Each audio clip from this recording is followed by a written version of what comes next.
साउथका superstar रामचरणको हिजो बर्थडेको अवसर पारेर एउटा मुभीको एनाउन्समेन्ट गरेको छ, जुन मुभीको नाम हो पेडी। अब हुन त रामचरणको आरआरआर अल टाइम ब्लकबस्टर भएसँगै आरआरआर पछि अब कुनै पनि मुभी हिट भएको छैन। आचार्य मुभी आएको थियो, आचार्य अब डिजास्टरै भयो होइन। त्यसपछि अब अर्को मुभी गेम चेन्जर आएको थियो। गेम चेन्जर पनि अब फ्लप नै भयो होइन।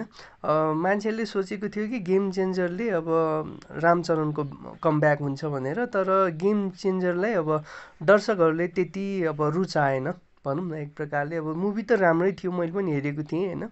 मुभी त राम्रै थियो, एकजना लिडरको स्टोरी रहेको थियो र रामचरणको डबल रोल पनि थियो त्यसमा। मुभी धेरै राम्रो थियो, अब खोइ अब दर्शकहरूले रुचाएन होइन।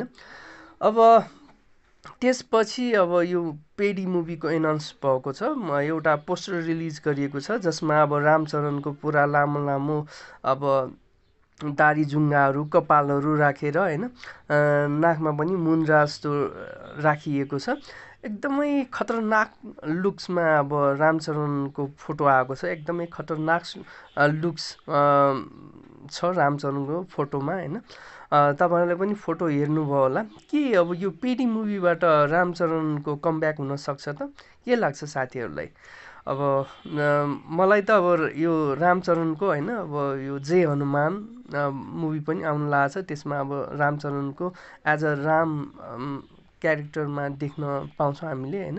त्यो मुभीको एकदमै वेट गरिरहेको मुभी हो त्यो जय हनुमान होइन। त्यसको केही पनि जानकारी आएको छैन र यो पेडी पनि भर्खरै अब सुटिङ हुने क्रममै छ होइन। यो पेडी रिलिज हुन पनि धेरै टाइम लाग्छ अहिले होइन। त्यही भएर अहिले हालसालै रामचरणको कुनै पनि मुभी आउनेवाला छैन। अब आयो भने त्यही जय हनुमान हो होइन।